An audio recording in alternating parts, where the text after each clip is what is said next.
Welcome to Cut and Thrust, your podcast for the bloody and sometimes bizarre journey through the Middle Ages.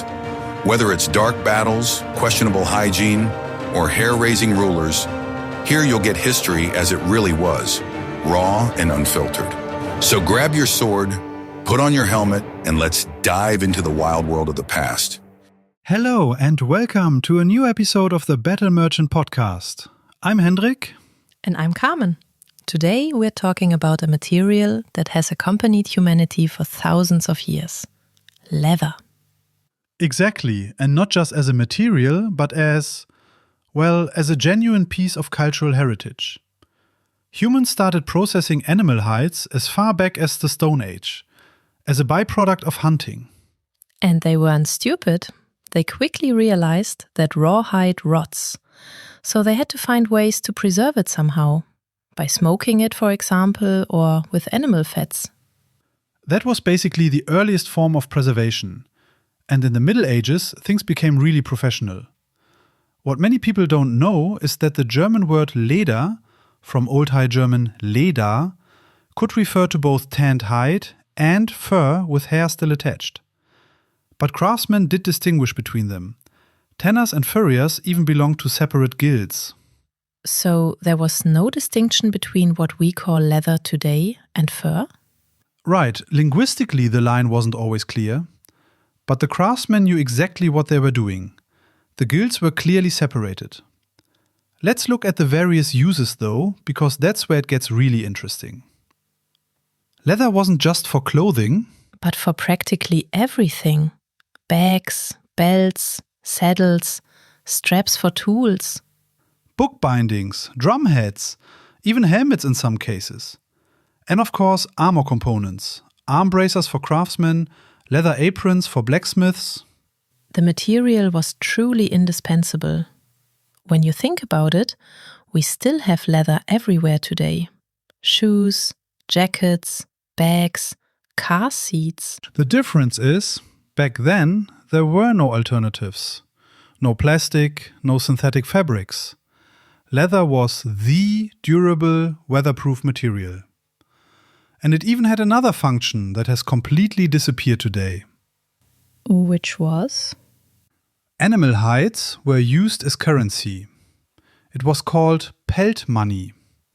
So basically like an early banknote, only made of fur. Wait, you could pay with furs? How did that work? There were fixed values. Certain types of pelts counted as units of currency. Sable, marten, squirrel. This was widespread in Scandinavia and Eastern Europe. People paid taxes with them, tribute, even fines. Squirrel pelts as taxes. That's so different from anything we know today. In Norway, transactions were calculated in hides. And in remote inland regions like Telemark, such payments in kind persisted especially long. Coined money simply arrived later there. And in Russia and Siberia, tribute payments in sable pelts continued in some places right up until the 19th century. That shows just how valuable the material was. Not just practical, but a genuine store of value. And then there's another use that personally fascinates me the most. The cooking thing? You know me too well. Yes. Leather pouches were actually used for cooking. Okay, but how was that supposed to work? Holding leather over a fire? No, cleverer than that. You'd fill the leather pouch with water, then heat stones in a fire until they were glowing hot, and drop the hot stones into the water. And the water would boil? Exactly. The stones release their heat, the water starts to simmer. Then you throw in meat, vegetables, herbs, and when it cools down, you add more hot stones. That's actually brilliant. No pot needed, no metal. A real Stone Age soup, quite literally. And depending on the cut of meat, it took different amounts of time. Tender pieces were done in 30 minutes to an hour, but tougher cuts needed much longer. In a leather pouch. You really have to wrap your head around that. And that also explains why tanning became so important. Tanned leather is simply more durable. You can use stiff rawhide too, as long as it doesn't go directly into the fire, but it's much more vulnerable. So tanning wasn't just for durability, but also for water resistance? Among other things, yes. Tanned leather becomes both flexible and strong at the same time, resists water better, doesn't rot as quickly. It's only through tanning that a perishable animal hide becomes a long-lasting material. And the actual tanning process, that couldn't have been simple. Oh, it was a real ordeal, with some pretty nasty side effects. But that's a story in itself. But what did a medieval tannery actually look like? They weren't located in the middle of town. No, definitely not. Tanneries were almost always built by rivers, or banished to the edge of town, often in their own districts, separated from everything else. Because of the water they needed? That too. They needed enormous amounts of water for the tanning process. But the main reason was something else. The stench. Tanneries reeked terribly. Rotting hides, decay, chemical solutions. The trade had a pretty bad reputation because of that, didn't it? It was considered an unclean profession. Dirty work, literally. Tanners didn't rank particularly high in the social hierarchy, even though their work was absolutely essential. And on top of that, there was a real health risk: anthrax. Tanners could become infected from contaminated animal hides. Anthrax? That's the disease that's still feared today? Exactly. Bacillus anthracis, the pathogen. The spores can survive in the environment for decades. And if a tanner worked on a contaminated hide, especially dry pelts, they could inhale the spores or absorb them through small cuts in the skin. When you're working with knives and sharp tools, you constantly have little cuts. And then this characteristic black scab would form, called an anthrax carbuncle. With the cutaneous form, it was still treatable somehow. But the pulmonary form, when you inhaled the spores, was fatal. Almost always, within days. There were no antibiotics. That puts the notion of it being a lowly trade in quite a different light. The tanners risked their lives. Every day. And yet, or perhaps because of that, from the late Middle Ages onward, the trade became increasingly regulated in many regions. The guild system brought tanning under its control, though this varied by region. The guild system was generally organized to ensure quality. For the tanners, from this point on, leather production was separated from leather processing. So tanners and shoemakers suddenly belonged to different guilds. Tanners, shoemakers, saddlers, bag makers. In larger cities, often all separate, though smaller towns sometimes had combined guilds. And there were several reasons for this. Tanning is a completely different process from cutting and sewing. Different tools, different investments, different risks. And of course, the conflicts of interest. The finishing trades wanted to buy cheap leather, the tanners wanted higher prices. Where the guilds were separate, they could negotiate better. Within the Tanners Guild itself, there were also specializations. There were the Tors, the bark tanners, the chamois tanners, the fur dressers. Exactly. Each with their own techniques and products. And in Germany, this went even further. The specialization was mainly important within the cities, depending on what livestock and tanning barks were available. It was practical. Where lots of cattle were slaughtered, there were more large hides for the tanners. And in the south? The specialization within cities was often more important. Bark tanners with oak bark for heavy sole leather, Tors with alum for soft, light-colored glove leather. These were strictly separated by guild rules. They weren't even allowed to process the same hides. That's like departments in a modern company. Different guilds for different products. Everything clearly regulated, no one stepping on each other's toes. The specialization made sense. When a town or craft district perfects the same techniques, sources the same raw materials, passes on the same know-how from generation to generation, then quality keeps improving and the reputation spreads. If you wanted good harness leather in the Middle Ages, you went to the bark tanner. For fine glove leather, to the tor. People knew exactly who in their town was best at what. the guilds also strictly controlled quality. Leather thickness, tanning duration, permitted additives, all prescribed. Violations were punished with fines. In the worst case, your right to sell was revoked. That was essentially a kind of medieval consumer protection. The guild vouched for the quality of its members' work. And at the same time, it protected members from too much competition. Anyone who wanted to work as a tanner in a town had to join the guild. It was called compulsory guild membership. So, a closed system. Pretty closed, yes. Apprenticeship, journeyman years, often traveling, then eventually the master examination, paying fees. This became more formalized over time. In the Middle Ages, a lot depended on the region and town. The system really became strict toward the early modern period. That sounds like a long path, but also like a system that worked for centuries. The craft simply professionalized. From a stinking trade on the outskirts to a well-organized industry with quality standards and specialization. Now it gets technical, the actual tanning process. And let me put it this way, this was no simple craft. It was chemistry before the word even existed. What should I picture? What actually happens to the hide? At its core, it's about making a raw animal hide durable. Untreated, it would rot, become stiff, decompose. In tanning, tanning agents are used that cross-link and stabilize the collagen in the hide. This makes it resistant to swelling and decay, and that's how hide becomes leather.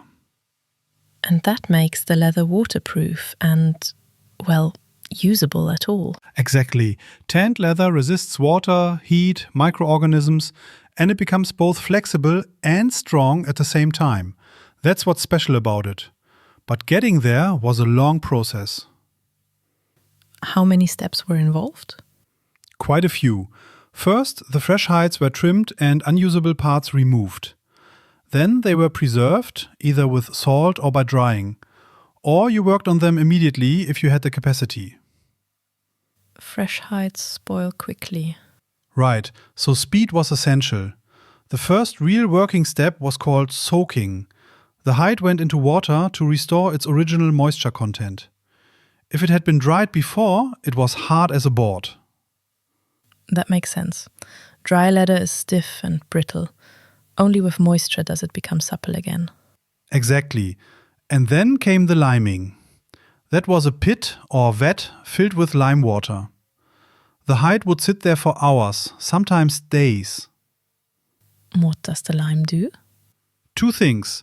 It loosens the fiber structure, essentially making the hide receptive to the later tanning agents, and it detaches the hairy outer layer. After liming, the hide was dehaired and softened. This was then called the pelt. Pelt. So the bare hide, basically. And then it had to be fleshed. On what was called the tanner's beam, a wooden block set at an angle, the hide was stretched out and worked with special knives. Everything that remained of flesh, fat and connective tissue was scraped off. That sounds like hard physical labor. Absolutely. Hours of scraping in a hunched position. And after that... No, wait, I forgot a step. Before the actual tanning came the deliming. The lime had to be removed from the hide. And now, a quick word from our sponsor. Feeling curious? Then head over to battlemerchant.com. They've got all sorts of medieval stuff, from costumes to armor and loads more. Totally worth a look. Why? Because otherwise, the tanning agents can't penetrate properly.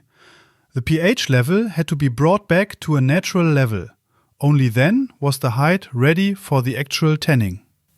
And there were different methods? Yes, several. With chamois tanning, for example, tanning oils were used. Fish oil or also... Brain matter? I've heard about that, but really? Brains? Really brains. It sounds strange at first, but it works excellently. Animal brains contain large amounts of unsaturated fatty acids and phospholipids, lecithin, for example. When you work that into the hide and let it dry, these fats oxidize. And this oxidation? It bonds with the collagen in the hide, creates new connections, cross-links the tissue. The result is soft, supple leather. Very tough, yet still flexible. So they instinctively knew what worked chemically, without knowing the chemistry. Centuries of experience. With chamois tanning, fish oil or train oil was massaged in by hand. Brain tanning is a related but separate process. Then it was dried, washed, dried again, and then fulled, mechanically worked to make it soft. This took several days to weeks. And the other method? Bark tanning? That was completely different. Vegetable tanning agents. Oak bark, chestnut wood, various tree barks. These were ground in a bark mill and leached with water to create a tanning liquor. And then the hides went into that? Into the tanning pit, yes. And there they lay. Weeks, sometimes months. The liquor was acidic from the tannins and gave off a terrible stench. Plus unhealthy fumes, hydrogen sulfide from decomposing protein, and ammonia during the pre-treatment in the lime pit. No wonder tanneries were on the edge of town. Nobody wanted that nearby. And the interesting thing is that we still do vegetable tanning today. Yes, it's called vegetable tanning. Still used for high-quality leather. Takes longer than modern chrome tanning, but the result is different. Natural smell, ages more beautifully. Chrome tanning is the industrial version then? The fast one, using chromium salts. Takes hours instead of months. It was only developed in the 19th century. The majority of today's leather is made this way. But the traditional methods have retained their place. What actually happened to all the waste? A process like that must produce quite a bit. This is where medieval efficiency comes in. Nothing was thrown away. The flesh scraps, hide trimmings, everything from the fleshing and trimming, that was processed into gelatin or into hide glue. They really used everything, like with an animal after slaughter, from nose to tail. The principle was the same. No waste. Everything has a use. Gelatin for food, hide glue as adhesive for woodworking, bookbinding. It was economically sensible but also necessary. Resources were precious. Sustainability avant la lettre. You could say that. And the leather itself? Once the whole process was complete, you had a material that could last for generations. And besides the many practical uses we've already mentioned, there was another area where animal hide significantly shaped culture. Oh, now I'm curious. You're probably thinking of its role in preserving knowledge? Exactly, but not just as protection for books, as bindings. Ah, you mean as the paper itself? Exactly. The material on which the most important texts were written wasn't paper, but also animal hide. And this special form of hide processing for writing was a craft all its own. That's right. It wasn't tanned in the usual sense, but treated differently. Did you know that parchment was made from untanned hide? Parchment? So the writing material? Exactly. The hide was treated differently, not tanned, but stretched and dried. The result was a smooth, writable material, much more durable than paper. Some parchments from the Middle Ages are still readable today. So basically the hard drive of the Middle Ages. All the important documents, charters, religious texts. Written on animal hide, yes. And the practical thing was, if you made a mistake, you could scrape off the ink and write again. That was called a palimpsest. That also explains why leather was so valuable. It could do almost anything. And production was mainly local, right? Regional, yes, for everyday needs.